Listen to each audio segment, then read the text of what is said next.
Hello and welcome back to my knitting podcast. My name is Sophie, but I am also known as the Knit Purl Girl over on Instagram, Ravelry, and of course here on YouTube. It's been a while since I last recorded, so I'm sorry for the gap between uploads. I've actually tried to film this episode 2 times before, once in December, but the days are so short and gloomy here in December that the footage wasn't really usable. And then also last week, but I had fairy lights on. I had my camera angled differently in the room, and I had fairy lights on behind me, and they were like glary in the footage, and I thought it would annoy people. And my camera was like, my DSLR was at a really weird angle on the side of the shot, and it just looked so precarious the whole time. It made me stressed when I was editing it, and I didn't want to inflict that on you. So third time's a charm, hopefully. I'm uploading this regardless of if it's rubbish or not, so anyway, if you're new to my content, sorry, but I am a full-time knitwear designer living and working in the south of England, and I'm here today to talk to you about my projects. I last filmed, I think, in late October. Since then I got married, yay! And I've also finished quite a lot of projects and cast on lots of new projects. So I've got a lot to talk about today. I have loads of, like, all of the different yarns that I'm going to talk about lined up in front of me. I'll take some B-roll because it's quite funny. Like, I'm not kidding. It's a lot of yarn. So yeah, lots and lots and lots to talk about. I have a new camera, so hopefully the footage will be a lot more enjoyable to watch, and with the new microphone, well, newish microphone, this will hopefully be like a much more pleasant viewing experience. Flickering fairy lights and like overall British winter gloom notwithstanding. So I will wrap up this introduction here and let's get into it. I'll start by talking about what I'm wearing. This is a pattern that I released in 2023, I think. So this sample is a couple of years old now, but it's probably my most worn jumper that I've ever made, just because it's really easy to wear, and it is my Cove Sweater. It has a curved hem, it's finished in 2x2 rib, and it has a sharp set of decreases before the cuff, so you get a very nice graphic shape through the sleeve that I also used in my Sandnes Sweater pattern, which I released in October. Oh my goodness, how is that so long ago already? And a double folded collar. Yeah, this is easily my most worn garment, and yet it still looks pretty much brand new. And I wash this, you know, as and when it needs washing, but I don't really ever do any maintenance on it beyond that. It's made with Sandnes Garn Peer Gynt in the shade, it's Natural Tweed is the name, but it's 2523. I'll pop all the yarn information in the description box with any pattern names and such, as always. Brilliant yarn, and I think I held this with Filcolana Tilia in the shade Natural White 101.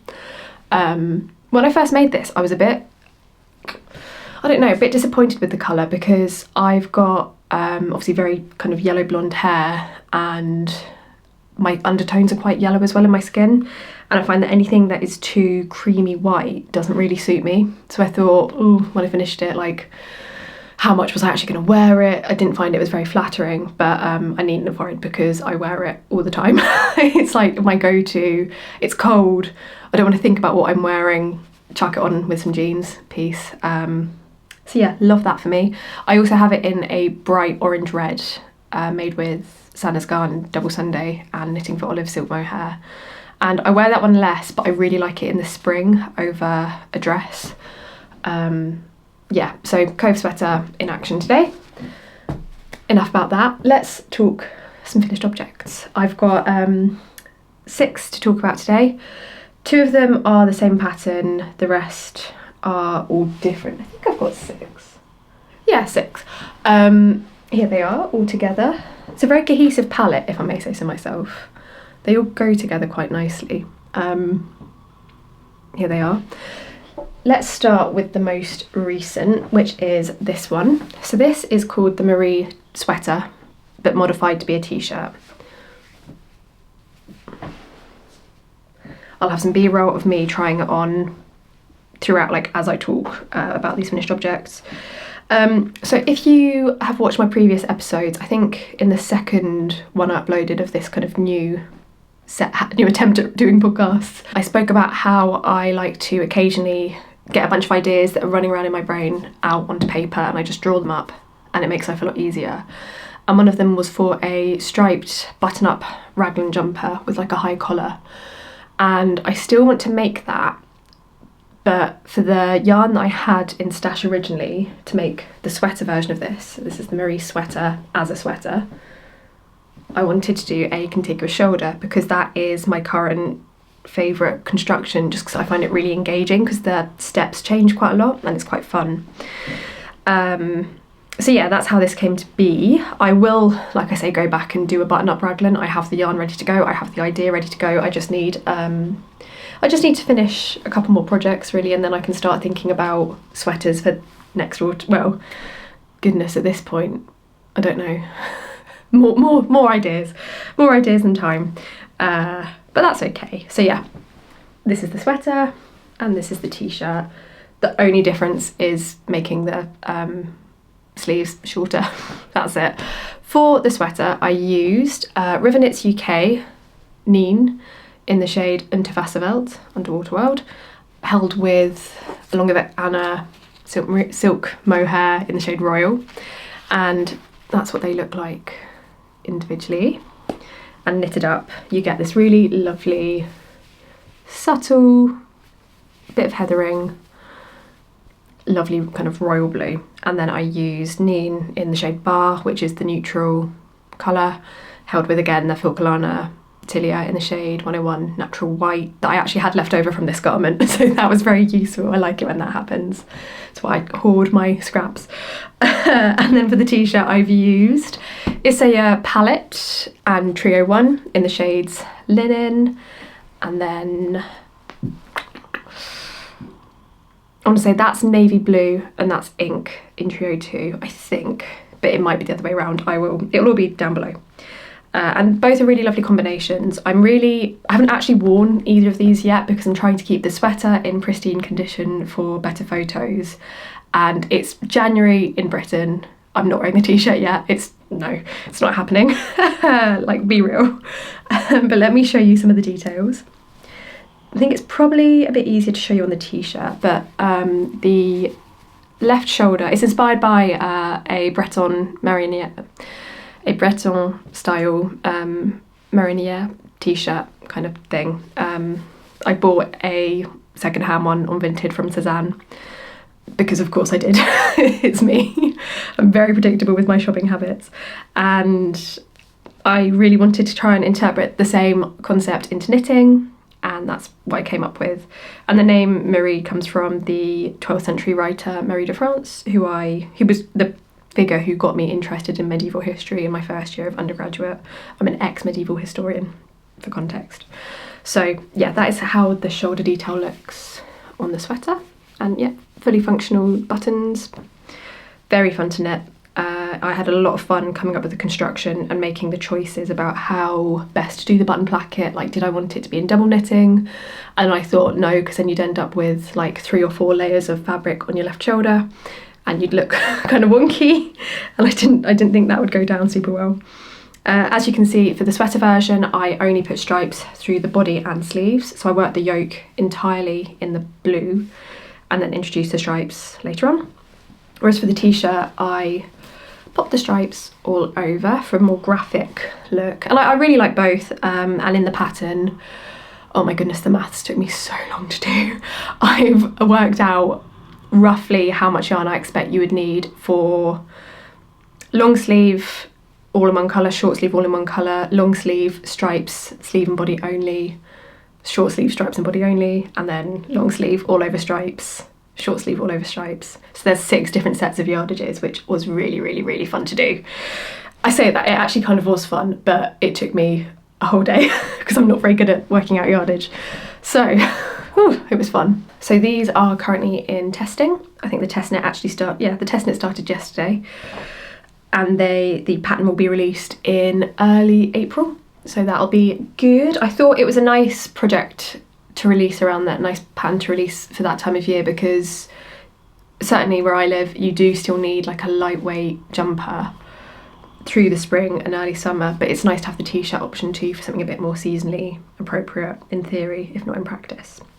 I used a 4mm needle, US 6 needle for both projects, and I think my gauge was 21 stitches, 28 rows or rounds for both. So I got the same gauge in palette and the Nene, which is Blueface Leicester, well, 4-ply fingering weight. Really, really, really nice. Big fan of both. Obviously I can't report on how they wear because I haven't worn them yet, but I still wanted to show them. The one thing I will say, palette is really expensive. I think for 160 metres, 175 yards, it's £8, which is quite a lot. It is organic cotton, which supposedly is better for the environment, but I've also read things saying like it's kind of greenwashing. I don't know. It was lovely to knit with. The colour range is really nice and is tied to Isager Trio, so they are kind of intended to be used together for a nice summer fabric, and it does feel amazing. Like it feels really cooling on my skin, and I think I will get a lot of wear out of it over the summer, and I would use it again, but I do think £8 for 160 metres, 175 yards is quite a lot. But that's Isager for you, right? Next up, you will recognise this if you've watched my previous episodes. I finished my first Juno sweater.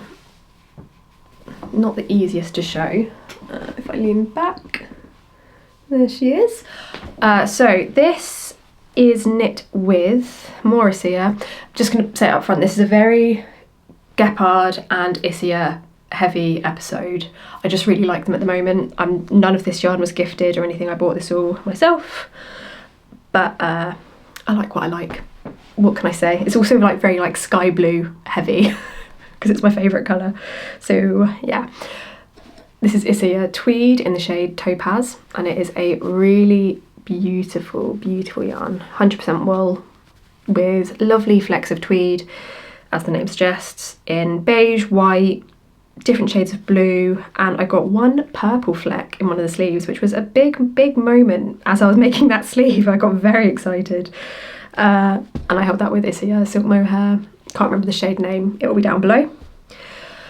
The idea with this garment, and it has changed a little bit since you last saw it when it was half finished, was to give as much of an impression of the yarn as possible, because I just absolutely love how this colour looks and how the yarn looks. I just think it's stunning. So I wanted to keep the design as minimalist as possible, and the idea at first was to have it as stocking stitchy as possible. So initially on the design it was all kind of how it is in the collar, where you have a few rounds of stockinette. If I hide behind this, a few rounds of stockinette and then just a couple of rounds of rib. But the hem kept on folding up and it was driving me insane. As they say on the Traitors this year, my head was gone. Like it was so annoying. So I just ended up doing loads of rib. I still think you get the impression, and the same on the sleeves. Nice and simple, but yeah, it wasn't what I initially wanted, but sometimes you just have to adjust your plans, don't you? So the construction of this garment, this is also knit on a 4mm needle, and I think I also get the same dimensions. I think it's also 21 stitches to 28 rows or rounds, I think, but I haven't finished grading this across the size range yet. I've only done, no, that's not true, I have finished grading it. I haven't written the pattern up yet though. I'll explain mine a bit. But the construction idea for this is a bit like a contiguous shoulder meets a drop shoulder. So you're using the same, for a contiguous shoulder sweater, if you're not aware, you cast on enough stitches for the back neck, the kind of depth of the shoulder, and one stitch quite often in the front, and then you work increases on either side of the centre shoulder panel, on the right side and the wrong side, to create the width that you need to get to the full, like, kind of your cross shoulder width. That's how the maths works, the construction works. And I did the same thing here, but I extended it until I had the width that I like for a drop shoulder. I like a fairly, if you look at this on me, I've got quite broad shoulders because I used to swim. I don't know if that's why I've got broad shoulders, but that's what I tell myself. Synchronised swimming, woo! Yeah, I like quite my drop shoulder to almost be at a right angle. So I just carried on increasing until I had the width that I wanted. And then along on either side of a single column of stitches. So you get this very kind of graphic line down the shoulder, which I think looks really nice. And then I continued that down the sleeve with slipped stitches, like so. And I think that looks really effective. It's so simple, but it's just a little something, you know. And apart from that, the details are all really, really, really plain. Like there's a little bit of, yeah, there's not even really any detail around the neck. So in this, I've offset the increases for the Cove Sweater. So if I move my hair out the way, hopefully you can see what I mean. The increases for the neckline are worked, I think 5 stitches in. It's been ages since I made this, so I can't remember.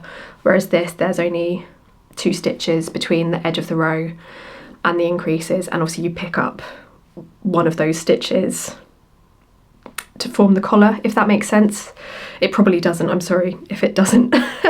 But you just get kind of one line of stitches between the increases and the main fabric of the shoulders.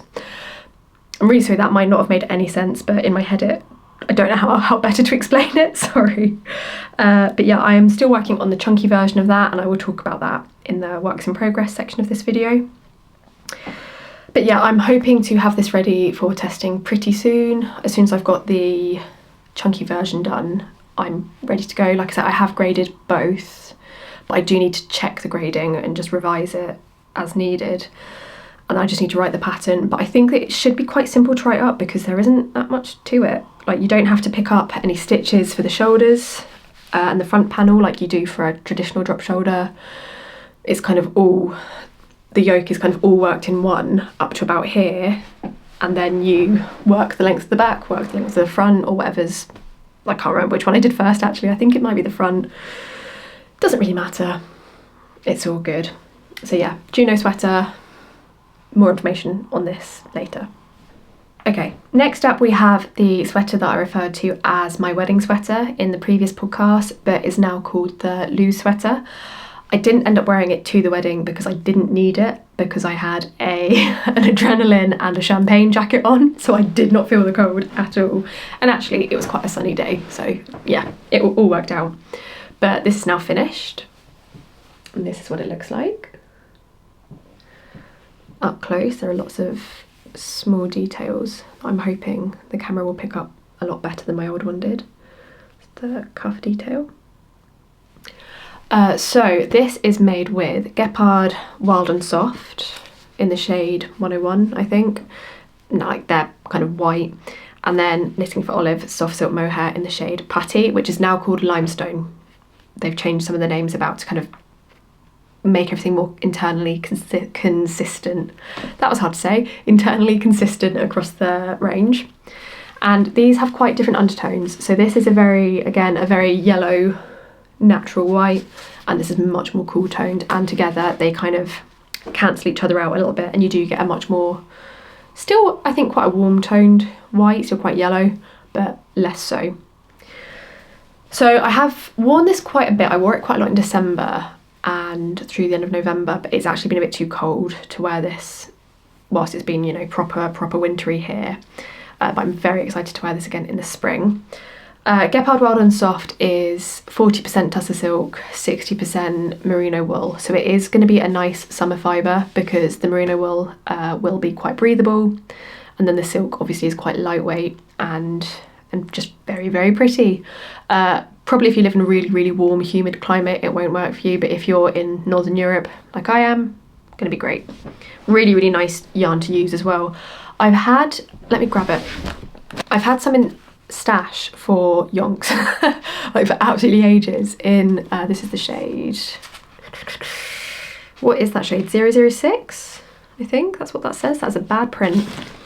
Yes, 006, and it's a, ooh, the shower pump is going. It's a cool toned greige. not a colour that I think is particularly good on me, so that's why I haven't reached for it, but I should, because the yarn is so lovely and this is not particularly cheap, so it's really bad to have it sat in stash. I might just make another Luz sweater with it because I did really enjoy making this. Or maybe a cardigan. Ooh, a cardigan could be nice. Anyway, so this sweater uses a combination of stitches. It is part stockinette stitch, part a slip stitch texture, and part half twisted rib. The slip stitch is very, very, very pretty, I think. It's a very simple mixture of knits, purls and slipped knit stitches. Really engaging. It's worked over a 6-row repeat when worked flat and a 3-round repeat when worked in the round. So it is quite engaging. It's a little bit like a variation of Andalusian stitch, which I will talk about later because I've got an Andalusian project on my needles, Andalusian stitch project on my needles. But it creates a little bit more texture, and it's something that I've been wanting to experiment with for ages. I did speak about this a bit more extensively in the previous podcast, so if you want to hear more about the design process, that'd be the one to watch. But I kind of, because I was planning on wearing this to the wedding, I wanted this sweater to have all of the small details that I don't always bother with. So the half twisted rib, for instance, is quite a faff for me. I knit English style, I'm an English flicker, and twisted stitches are not super, I don't love them, but I do like how half twisted rib can look, so I thought why not. And I also put eyelets in the collar, just again for a little bit more detail. I think when I showed you this last, I'd sewn some little pearl beads, I think they're up here somewhere, can't remember where I've put them. Yeah, I'd sewn some little pearl beads into the eyelets for a little bit of extra detail, but I ended up taking them out because the thread kept on breaking, and I was like, that's the last thing I need to clean that up. But yeah, it's got stockinette raglans that continue down the body, so at the underarm you kind of continue the pattern, but it's framed by stockinette stitch, and you continue the slip stitch pattern down into the body after you divide the yoke, and that is about 1/3 of the length of the body before the hem. And yeah, lateral braids to demarcate the rib from the main bits of knitting, and at the cuff I put 2 sets of lateral braids in, and eyelets between them. So you've got texture, lateral braid, eyelet, lateral braid, half twisted rib. It's all going on. And yeah, this was lovely to wear around Stockholm, where we went on our mini moon, which was so cool. Such a great city, absolutely loved it. We had a great time. And it was so nice for like when I wanted to feel comfortable and warm still, but a little bit elevated. We had very good weather. It was quite mild, but really bright and lovely. So it all worked out. But yeah, I don't really have much else to say about this. It's really nice. It's coming out in February. I'll probably gonna make a cardigan version of it using that wool that I just showed you, because why not? Yeah, that's it. Oh, I can't remember if I said this or not, but I called it Luz Sweater because my wedding dress model was called Luz. That's where the name came from. If I've said this, I can just delete this clip and this is irrelevant, but I thought I'd put it in here just in case. Next up, so this is finished object 5.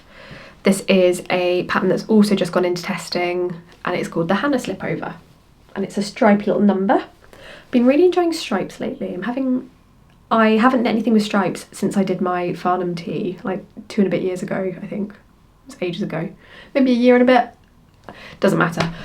I hadn't done stripes since then, and then I've done like loads of stripy projects in the last few weeks even. So yeah, I'm in a stripe kick. So this, I'm always another contiguous shoulder. So it's obviously my favourite construction at the moment, but that is what the shoulder construction looks like. Very fun. So this is kind of similar to the Juno sweater, but you finish it as you would finish a regular contiguous shoulder sweater. So you work increases on the right side and wrong side until you have the correct width for your shoulders, and then you separate the component parts. So you leave the shoulder stitches on hold which you will then later integrate into the rib, if you see what I mean. So you leave this bit on hold, and then you work the front panel until the underarm. You have to like work the shoulders first and stuff, and then you do the same for the back, and then you join in the round at the underarm. So it's a really, again, I'm going to use this word again, but a very engaging knit. I like how many different steps there are. And I think you do get a very neat fit on the shoulders, which is always kind of, well, it matters for a slipover because it's got to fit right. I used this lovely creamy white. Again, I keep on saying that I don't really like creamy whites on me and then presenting projects that are like a yellow toned creamy white. What can I say? And then a sky blue, so I guess it kind of balances out. This is another Gepard project. This is made with Filcolana. If I can find the yarn, because I've got loads in front of me and I can't see what I want. There we go. So I used 3 balls of, oh sorry, I should have said for the Luz Sweater, also on a 4mm US 6 needle. The gauge is weird for this one. I can't remember. I know the row gauge, especially for the slip stitch portion, is really tight. I want to say it's like 36 rows, I think, or rounds when you're working the slip stitches, and then it does relax, I think, to 30 for the stockinette part. And then I think the stitch gauge is 22 stitches. I think I'm a little bit tighter in this yarn than the others, but I will put that information down below to check it because I can't remember off the top of my head. It's been a while since I wrote the pattern. Anyway, Hannah, 20 stitches. Oh, it's absolutely chucking it down outside. Lovely. 20 stitches, 30 rows, I think, for this one. My stitches are quite wide and flat in this yarn. Filcolana is my current favourite yarn. You get 115 metres, whatever that is in yards, in 50 grams, and it is a blend of 50% alpaca, 50% wool. So you kind of get the benefits of both. I've only worn this once. Again, it's really cold here at the moment and I've worn it under a jumper, so I haven't really worn it in like a high friction environment. But I do find that alpaca fibres shed a lot for me. I'm quite hard going on my garments, which is why I like Peer Gynt so much, because again, I wear this pretty much every day when it's really cold and have done for a couple of years. Like, this is its 3rd winter and it still looks pretty much brand new. The beauty of Norwegian wool. I don't think this will wear as well, but I don't really care because it is so soft. It is like cashmere soft. The colours are beautiful and the fabric it makes is lovely. You kind of get like the drape of alpaca, but the body of wool. So you kind of are getting the best of both. I know that is entirely contradictory because alpaca is like all drape and wool is not, especially at this kind of heavy DK gauge. But like, it's just really nice. I really like it. It was a very fun quick knit. I'm planning on doing a second sample in a different type of yarn that I bought at Unravel Festival last February, and so I really need to use it up because I don't like to have yarn in stash for more than a year if I can help it. I like to use it within the year, and I haven't, and it's such nice wool that I really, need to pull my finger out and not be wasteful, frankly. And the yarn is Garthena Priscelli. That's what the label looks like. This is a lovely blend of different British wools. It is 75% Polworth, 15% Romney, 10% Hebridean wool. I think it's the same across all the colours, but let me just check. No, some of them are different. So one of the shades, I can't remember which one, I'd need to look it up, is 75% Polworth, 25% Romney. So they do vary slightly. I will put links below and information about this below, but it is this selection of 5 colours, which is so up my street. This blue, oh, it does things for me. I love it. And this colour as well is just pretty much exactly the same as this colour. I'm so predictable. Oh God, it's not even the last of it. How bad is that? Anyway, my ridiculous taste in yarn aside, and I'm going to do like wider, more graphic stripes. I think maybe kind of 10 rows deep, and I'm going to hold these double. I did initially want to use these to make a 4-ply garment, but I think that is what has actually stopped me from going to use these, because I find the idea of doing a 4-ply garment quite intimidating, because I'm a lazy knitter. I'll own that, like, it's true. And yeah, but I think if I hold it double, I'd rather use it and maybe not use it to the yarn's best potential than not use it. I know some people will think that that's a waste. I don't. It's my yarn, it's my projects. You do you, I'll do me. But yeah, that is my plan with this. This also went into testing yesterday, and I am planning on making a sweater version as well. I think I've got the yarn for it ready to go, because of course I do. When I'm going to have the time to make this, I don't know, but apparently I'm going to make it. But my plan is to use Isager Jensen in these colours. So this is more of a seafoam blue green than sky blue. That is in the shade 83, and then this is shade 0, just a very neutral white. And I'll probably hold that with the mohair, because I have got the corresponding mohairs in stash. I just can't be bothered to go and rummage around for them in my drawers, even though they are right in front of me. I have to edit out the scrunching of the plastic bags that I keep them in, and I don't want to do that. So yeah, I think that'd be really cute. I've got a sweater quantity of these, so that'd be a good use of them. And I love Jensen, and I know that I get the same gauge in this yarn as this, because I used this for my Stanford sweater, which was released at the end of December. So yeah, I think these will be a really nice kind of pair. And yeah, that's all I've really got to say on the Hannah. So on to the next one. Final finished object, yay! So this is a project that I spoke about in my first episode back, and it is my Amata sweater. So there is a story behind this one. This is a pattern that I first released, I think, in 2021. So when I was like a baby pattern writer, didn't really know what I was doing. Was kind of very much learning on the fly, which is one way to learn. It's not a way that I would recommend, but here we are. And it'd been on my list of patterns to re-release for ages, so I finally got around to regrading, resizing, and just completely rewriting it as one of my summer releases last year. And I made myself a sample in this yarn, which is another Gepard yarn, I'm so sorry, and it's another kind of bright sky blue. Whoops. This is Gepard Puno in the shade 720, and it is like the most amazing blue. It is like luminous. I absolutely love it. So pretty. But I spilled coffee down myself whilst wearing it. I was away with friends, and my hand. Does anybody else get this? Where like you're holding something and then you're just not, and it's not. Nothing's happened.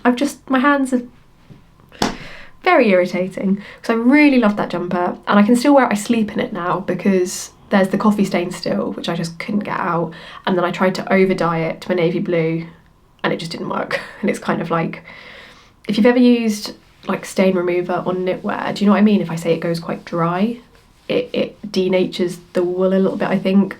It's just not the same. So I sleep in it and it's very comfortable, but I can't really wear it out and about. And I really like having a chunky jumper in my wardrobe. I think it's a good semi-statement piece, I guess I would say, because you're still not making much effort, but it's a bit, the texture's doing something, right? Such a load of crap. But you think, you know what I mean. So this is what I made. This is, again, Gepard Puno. I don't have any of the actual yarn to show you because I literally used every last inch of it. I had to unravel my swatch, and I hate unraveling swatches. So that's how serious it got. And to be honest, I could do with ordering another ball to lengthen the sleeves a bit. The reason for this is because I adapted the pattern slightly to make it a split hem. I have really enjoyed the split hem on my Eken sweater, more on which I think see the last episode, but I'll also talk about it again because I've got a work in progress to talk about. And I want, more split hems please. So to adapt this, I worked it exactly as written in the pattern. And then when I was 3 rounds off finishing the length of the body in stockinette stitch, I put markers in at either hip, 1 stitch out from there, and then I worked a couple of increase rounds. So I increased 4 stitches every other round, so a total of 8 increased stitches. And I find that for a split hem, that just gives it the movement that you need. I'm quite self-conscious about my hips, and I don't like anything that clings to my hips too much, so I like a bit of movement, and I don't, doesn't matter. So yeah, that's what I did, and then I just split the hem and I worked the back about 2.5 centimetres, 1 inch longer at the back than the front for a bit of extra bum coverage, channeling my inner Laura Penrose for maximum cosy vibes. But apart from that, I made it exactly to spec. This is worked on an 8mm needle. I can't remember what the gauge is, but I will put that information down below with the link to the pattern. If you want an easy, cosy knit, And this was the first thing I knit when we came back from honeymoon because I wanted something cozy, easy and quick, because sometimes that's what you need. And with the Gepard Puno, so I got sidetracked, I held it with this yarn from the Camel's Yarn, and this is called Pebble Beach, and it's the lace seri silk, and it is so beautiful. It is a shell grey, I would say, with pops of all sorts of colour. It's got magenta, cyan, orange, rust red, pink. That is magenta really, isn't it? I think those are the main colours in it. But yeah, it looks like a Pebble Beach. It's really, really pretty. I love the Camel's Yarn, one of my favourite hand dyers. And so nice as well. Such a nice person. So yeah, and because this is one of the upcycling colours in Gepard Puno, so it also has flecks of colour within the yarn itself. So if I bring this up close, it's very subtle, but there are a lot of different colours going on through here. So there's some like blacks, reds, oranges, blues. Really, really, really pretty. A little bit of yellow. I love it. I really, really love it. And I've still got a sweater quantity left of this because where it's chunky, it doesn't actually use a hell of a lot of yarn. So I'm going to make something DK weight in this at some point, but it's lovely. I don't normally go for seri alpaca. It is rarely my preference. I think usually if I want fluff, I also want a bit of gloss that you get from silk mohair. So like, I think you can see what I mean. That is much more luminous than this. But it's personal preference thing, and sometimes you do just want a hint of softness that you get from seri mohair. But yeah, lovely. So yeah, that is the Amata sweater. It's great. I've worn this a lot whilst it's been very cold, but I would quite like to lengthen the sleeves. I think if you look at the B-roll footage, which I've put before I talk about this, you'll see what I mean. It could just do with, like, I think it sits about there, and it could do with being there. And I don't like particularly long sleeves. I don't mind a shorter sleeve, but I think when it's like a super chunky oversized jumper, it looks a bit out of proportion if the sleeves aren't long enough. But next time I'm in London, I'll go to one of the yarn shops that stocks Gepard and I will pick up a ball, but I'm not going to order just one ball. Okay, let's do some works in progress. I will start with the two that I have kind of already spoken about a little bit before in this podcast, because I don't have a lot to add about them. I've kind of done most of my talking about them already in previous episodes. So those are, let's start with the Eken sweater. So this is my second sample. This pattern is due for release in a little bit over a week at the time of recording. I'm recording this on Thursday. Is it Thursday already? My goodness, where is this week going? Thursday, 22nd of January. And I'm going to try and upload this today or tomorrow. So if it comes out tomorrow, it'll be next Friday. It's coming out on the 31st of January is what I'm trying to say, just going a very long-winded way about it. And this is a roll neck, contiguous shoulder, blah, blah, blah. My usual stuff at the moment. Split hem, 2x2 rib details, and a funky colour change, a little bit of colour blocking. So if I can hold this up properly. I just need to do the sleeves on these, and I remember the sleeves on the original sample didn't take very long at all, so my plan is to do these on Monday, and then I can kind of get that Monday, Tuesday if needed. And then the feedback from the test knit is due on Wednesday, so I can then go through that Wednesday, Thursday, and get everything ready for release on Friday. I'm using, if I reach over, this is Railwork Original.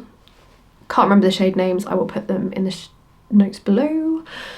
In this lovely denim blue, I would call this, like, yeah, kind of like a denim blue, and a chartreuse green. Lovely, lovely, lovely yarn. This is merino from an organic herd, like an organically kept herd in Bavaria, and it's just a really nice wool. I used the Fibre Company Law for my first sample in the shade Confident, and that's been great. It's worn pretty well.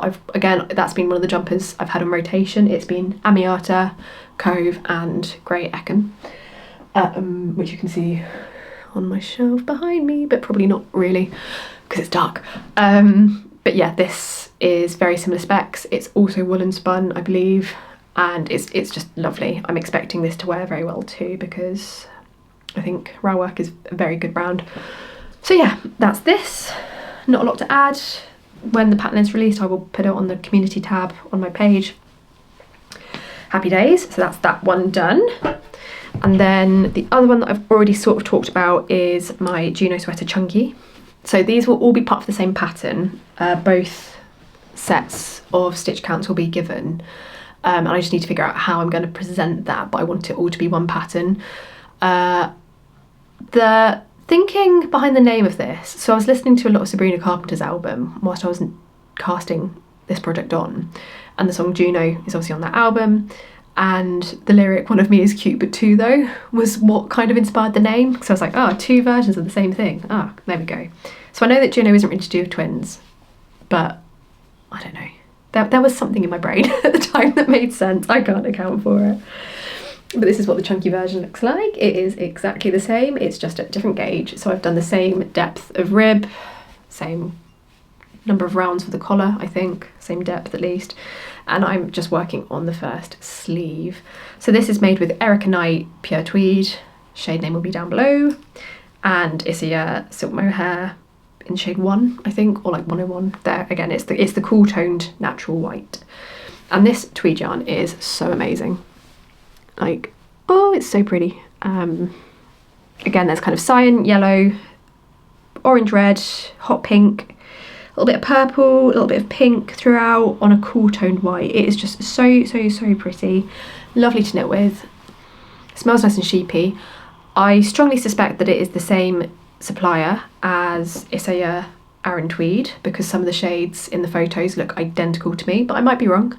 I think that Isager Tweed is actually slightly cheaper for what it's worth, but really nice yarn. I'm so excited to have this finished, and I should probably try and finish it soon so I can wear it whilst it's still really cold, and then I can also start wearing my Juno sweater more often, because at the moment, again, I'm trying to keep it as close to pristine as possible for photos. The joys. So yeah, but that's what that looks like, and hopefully I will have this finished by the next time I see you. I have a few more works in progress to talk about. I've got 2 that I actually cast on this week, but they are summer knits, so I will save those for last. I will stick to... Oh, I've got one more that I have shown you before, so I'll do that next. And this is the Haze sweater. So this is my version of the jumper that I made my partner as a wedding gift. And it is the most boring, but very practical, plain raglan sweater. I have done the body. I have a very short torso, so that's why everything looks very cropped. It's not that I'm particularly small. Well, no, I'm quite short, and I've got a short torso, so I crop everything quite a lot. But yeah, it's got some nice details. It has a 2-stitch raglan, compound raglan, so that the shaping is right on the sleeves and the body. Double folded collar, and I'm using, as I explained in the previous episode that I filmed, a slightly insane yarn combination. So if I reach for it, I am using, so for Chris's sample, I used Peer Gynt with, in the shade Charcoal Melange, with Isager Alpaca 1 in the shade 4S. I was really jealous of his dark charcoal jumper, and I was like, oh yeah, I want a bit of that. So I had a rummage through my stash and found the charcoal yarns that I had enough of to make myself a garment. And I came up with Isager Alpaca 1, left over from his sample, Isager Spinny, no, this is Twinny, and then 2 strands of Isager Spinny. The reason I have all of this is the result of like late night, probably wine fueled shopping online, so don't be like me. And I think Isager have improved their photos, but for a while I feel like their colour photography was crap. It was very difficult to shop for their stuff online. I ordered these, the Spinny, thinking they were forest green, because in the listing the light was so warm toned that it looked green. Not great. So I ended up with like a sweater, just odd quantities of all of these yarns apart from the alpaca one, which I'd obviously bought for a specific project and just have leftovers. But yeah, the combination is really nice. The fabric feels amazing. It's really like soft but substantial. It feels very similar to this, to the Peer Gynt, but I can't in good conscience recommend it, because I think it will probably end up being significantly more expensive than just like choosing a sensible yarn. But if you wanted to create like a really custom colour, I think you could have a lot of fun blending the shades. I just can't in good faith recommend it. I think, I hope I've conveyed what I mean there. But yeah, I just need to do the sleeves. on this, and then I'm done. I really want to get this finished, but I've also got, one of my goals for this year is to try to just be more mindful of time management, because I experience a lot of time blindness and deadlines creep up on me really quickly and like out of nowhere, and I'm like, oh no, how did this thing that I've known about for months just suddenly happen now? So I'm trying to avoid that in 2025. That is my goal, and I've written myself a year at a glance calendar with the kind of like, if you want to have X done by September, you need to have this in place in March, that kind of thing. So I'm not planning on releasing this until September, so I don't need to have it ready for testing until like March. Obviously the sooner the better, and I want it to be like a nice long test knit, because it's going to be a his and hers pattern, and I'm less familiar with grading patterns for men and like writing menswear, but or like masculine body types. Obviously anybody can wear anything, but you know what I mean.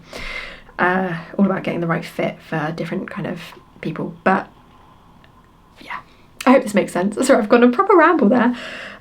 So yeah, I need to finish the sleeves, but it's not a priority project, I think, is what I was trying to convey in that muddled mess of thoughts. Next up are 2 works in progress that I haven't shown you before, and I think they're both really cool. I really like both of them, but again, they're in that category of I've gotten them to the stage where I don't have to do any thinking about them. I've made all the decisions, I just need to knit them, but they're not priorities. So I might like try and get them finished in February, but I probably don't have to have them finished until March to meet my deadlines later on in the year, if not like June, to be honest, because these are going to be releases in November and December. And yeah, even if I had like a 3-4 month test knit, I don't need to have them ready until like, yeah, July, June. So, but the longer the better. So the first is a colourwork sweater. That's what the colourwork looks like. So this was designed as a leftover, what am I doing? A way to use up loads of leftover Peer Gynt from other projects. So this is the charcoal melange leftover from the jumper I made for Chris. This is eucalyptus, which I actually only bought for swatching, but I wanted to use the colour because I really like it. I love that kind of green. This is dark grey blue, the very dark shade. And that is left over from my Tendril sweater V-neck. And then this isn't a leftover, but the project that I was going to use it in didn't work out, so I just wanted to use it up. But this is Ash Melange from the Petite Knit Shade card, as is the Charcoal Melange. So the idea behind this jumper was A, to use up those yarns, but B, I've seen a lot of very graphic, kind of computer generated looking colourwork sweaters in shops. I think mainly COS, but I've also seen one from Sea Salt Cornwall, which is a really nice British brand. I think they're British. They must be. They're called Sea Salt Cornwall.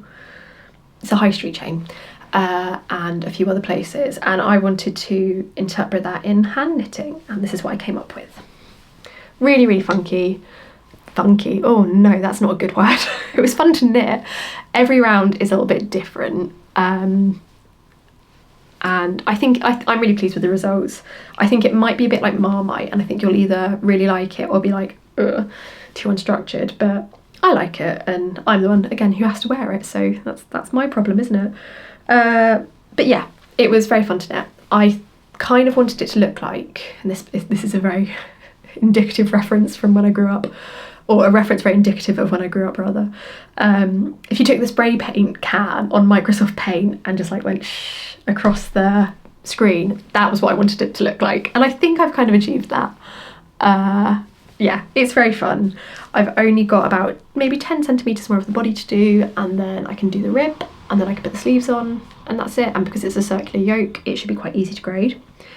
I put some raglan increases at the end of the yoke because I do think that massively improves the fit of circular yoke sweaters. It kind of helps to avoid the problem of underarm bagginess. I think sometimes it can be a bit, there's a lot of fabric, and I think it just gives a little bit of structure to the underarm.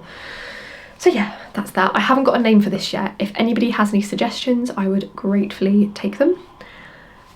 It's currently Pixel Sweater in my notes, but I don't like that name particularly. It's a bit on the nose, but I can't think what else to call it. So place names, personal names, I don't care. Just Help me think. I'll give you a copy of the pattern when it's ready. But yeah, that is that. Oh, I should talk about needle sizes as well, shouldn't I? 4mm US 6 for this sweater, 5mm US 8 for the Haze sweater, 6mm US 10 for the chunky Juno, and 4.5 US 7 for the Eken. I'll put information about gauge down below if I remember, but yeah, tension is helpful for talking about the yarns, isn't it? It helps you get a frame of reference for what I'm doing. The next one up will be this little number. So this was my birthday cast on. I turned 30 in December and I wanted to treat myself to something a bit different. And this is it. So this is burgundy, is obviously the colour that everybody, myself included, is obsessed with at the moment. And oh god, this project smells so sheepy, I love it. This is kind of what I wanted to make myself in that colour family. Oh no, I have got another whip. I'm forgetting, oh, I've got so many works in progress, it's not good. I swear I am organised about it, but it doesn't seem it. It's like there is method in the madness, but there's also a lot of madness.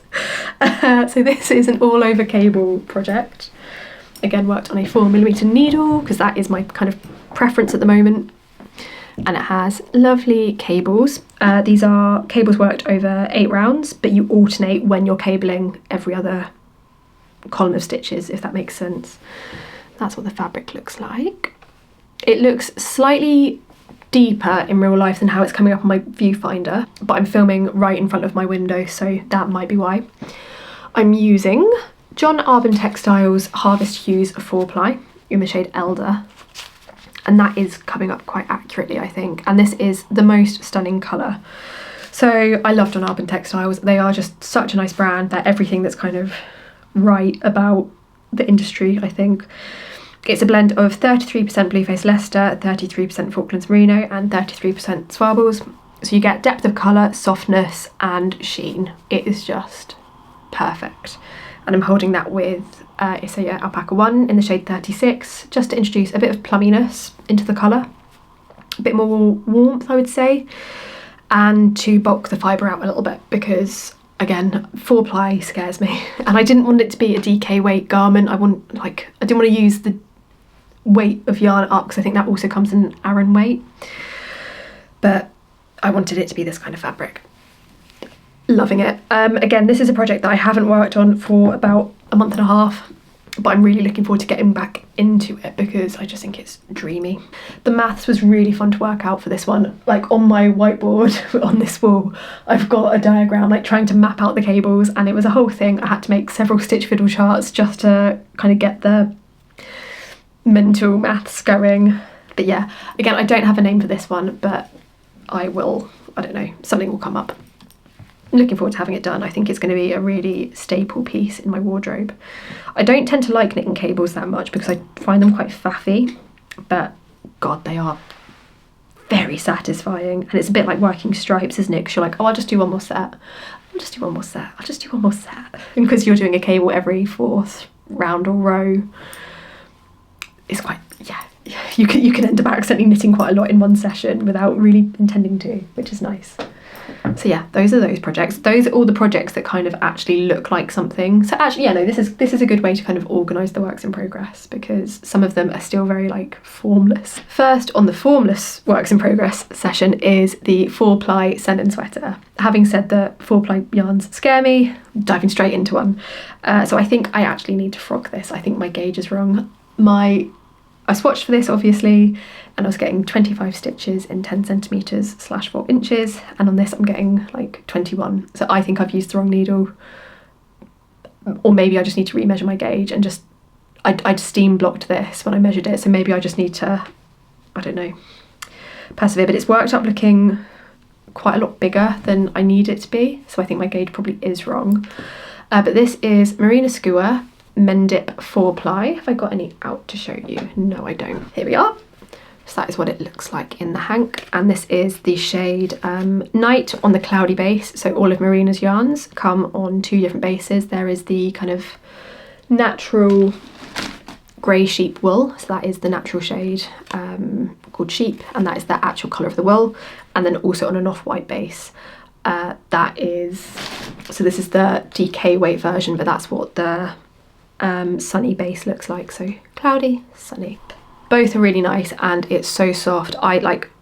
I'd say, I find it really hard to say, I have very, very, very high tolerance to wool.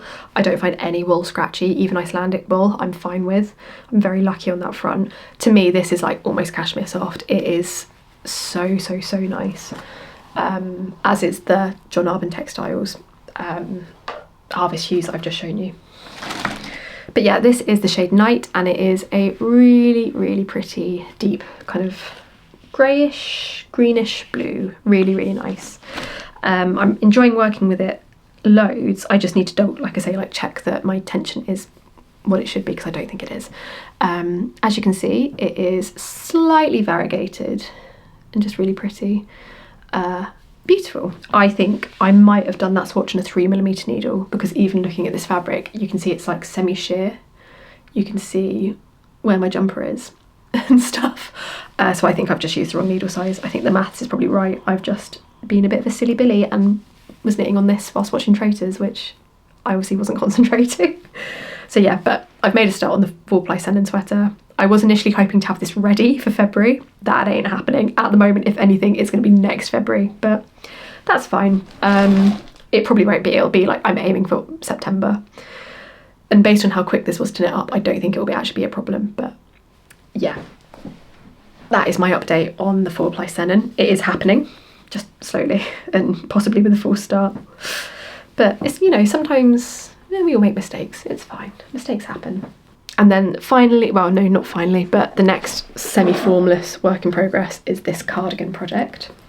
So this is also using Gepard Wild in the shade Plum, which, ooh, if I throw the yarn at you, that's not very nice.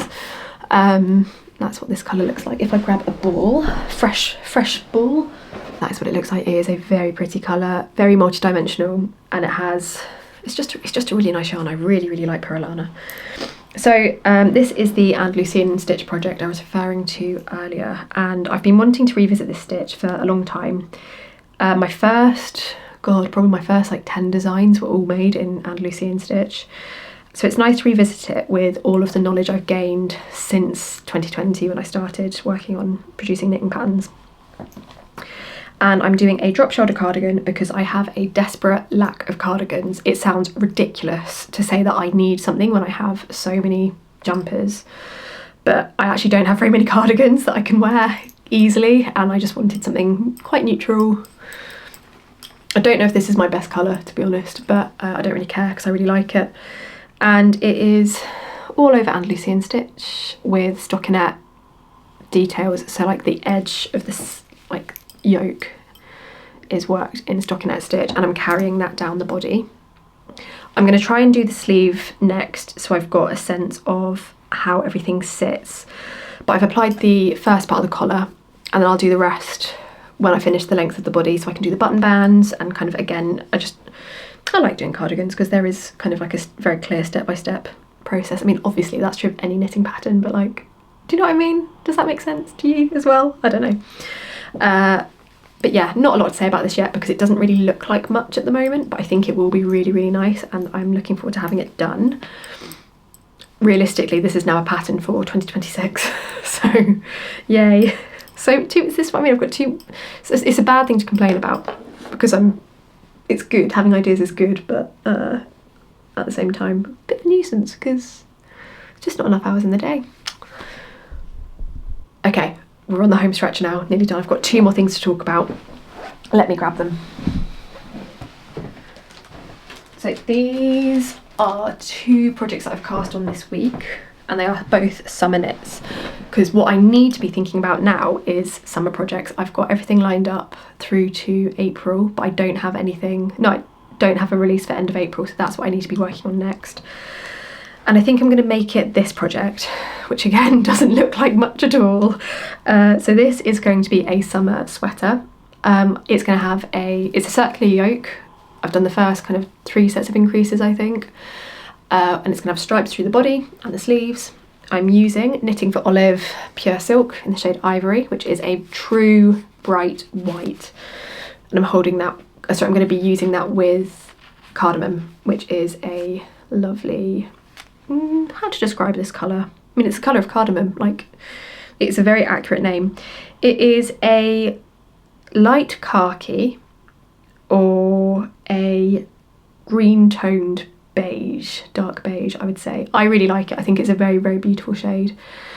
Very, very unique. But yeah, I don't really have a lot to say about this at the moment. Oh, 4mm needle again for that cardigan, US 6. I'm using a 6mm US 10 for this one, and I'm holding it double because I want it to be quite airy. And I'm planning on making a lightweight version of this as well at some point, but at the moment that's an idea that only exists in my head. I haven't done any preparation for it. But I want this sweater to look really clean, minimally finished. It's going to have a split hem, and I'm just working out if I want I-cord finishing or rib. I think probably I-cord. I like I-cord on summer projects. But at the moment it's not super easy to talk about when it literally looks like that. And then lastly, we've got this project. So this is something that I started on Monday, and I've made quite good progress. So this is going to be the Conwy camisole, and it has the same cable detail as the Conwy slipover running up the front, and then that cable is going to divide into the neckline shaping. I'm using one of my favourite yarn combinations from last year, which is Gepard Cotton Wool 3 with Isager Trio 1. This is in the shade 149 Earth, and it is the perfect dark brown. It is just gorgeous. This is a blend of 50% cotton, 50% wool. I think Gepard do a lot of really good blended yarns. I think they do a lot of really interesting fibre combinations in really good colours. I really like Gepard. I've got a lot of time for it as a brand. I think it's just really, it's fun. It doesn't take itself too seriously, but it does interesting stuff. And Trio 1, which I probably should have said earlier, actually is a blend of lyocell, linen, and it's just viscose, I think. Linen, cotton, lyocell and linen. And this is the shade Chestnut, and again it is just gorgeous. It's almost purple, like it's a very, very, very deep brown, but it is, yeah, it's got dimension to it, which I really like. I used this to make a pattern called the Camden camisole last year, which was my take on a ribbed camisole, and I wore it a lot, and I found it to be really, really, really comfortable in the humidity of British summer. It kind of wicks some of the moisture away from your body, and it doesn't pill. It just is, it's a great little yarn. I'm working this bottom up to make it easier to suss out what kind of shaping I want to do at the underarm, and for the neckline it's going to be a v-neck and it's going to be a camisole, as the name suggests. But I just need to kind of, I find that I have more flexibility with the bottom up knit for this kind of thing, and I'll probably keep it bottom up for the pattern. But yeah, I'm enjoying this. I love, again, this kind of very minimal take on a cable. A little bit of rib to start off with. I did my first Italian cast on for yonks. I usually avoid them like the plague because they are such a fiddle, but I did an okay job. Nice and stretchy, but yeah. So that's that, and that is everything I've got to talk about. Thank God for that. We made it. So that is 1, 2, 3, 4, 5, 6, 7, 8. That's 14 different things. Oh dear, that's quite a lot. Okay, so yeah, that is everything. I'm so done. My brain is frazzled from filming this. I think especially because I've talked about these projects, some of them a couple of times, so I can't remember what I've said in which recording, but hopefully I've got everything that I wanted to talk about out. Quick personal update, like the wedding went really well, really, really pleased with how it went. I'm also really glad it's done. We had a great time. We were so lucky. It was amazing to have our friends and family with us and like celebrate that special moment with the people we care about the most. So, oh wow, the rain. It is torrential. I'm so sorry if you can hear it. Might be quite cozy. I love the sound of the rain. But yeah, it went really well. I'm really glad to not have to think about it anymore and not have to pay for anything else anymore. And our trip to, oh my goodness me, that rain. Wow. Our trip to Stockholm went really well. I did buy a little bit of wool, which I'll tell you about. So we went to the yarn shop in Södermalm, and I picked up 4 hanks of this, which is a lovely true navy blue. It is the shade 224, and it is from campers.se is the website that's linked here. 100% Swedish wool. It's 2 plies of wool, and it's like a 4-ply fingering weight, I would say. 200 meters, I think, per hank, 100 grams. So yeah, it's like a heavy fingering weight. Really looking forward to using this. I'm going to hold it with some Isager Alpaca 1 because I love repeating myself in these podcasts, in the shade Midnight that I've had in stash for a while, which looks like this. It has quite a lot of dimension to it. It's a blue, but it's also got some purples through it. I think it's actually the same colour as shade 36 through it, but really nice. I'm going to make a cardigan with this as well, because again, I could really do with like some quite easy to wear cardigans, but I haven't thought of a design yet. I just know it's going to be a cardigan, and it's going to be called the Lisa jacket, because we did a walking tour with a woman called Lisa and she was amazing, so it's going to be named for her, but what it will actually look like, I don't know. But yeah, no, settling in like back into routine really well. It took me, I'd say my social battery is still really, really drained from the wedding. I'm finding it very difficult to reach out and contact friends. It's not because I don't want to talk to them or see them, it's like I'm just drained. I don't know if anybody else can relate to that feeling after like a big high pressure social event, if it's just my little brain being annoying. But yeah, I will wrap it up here.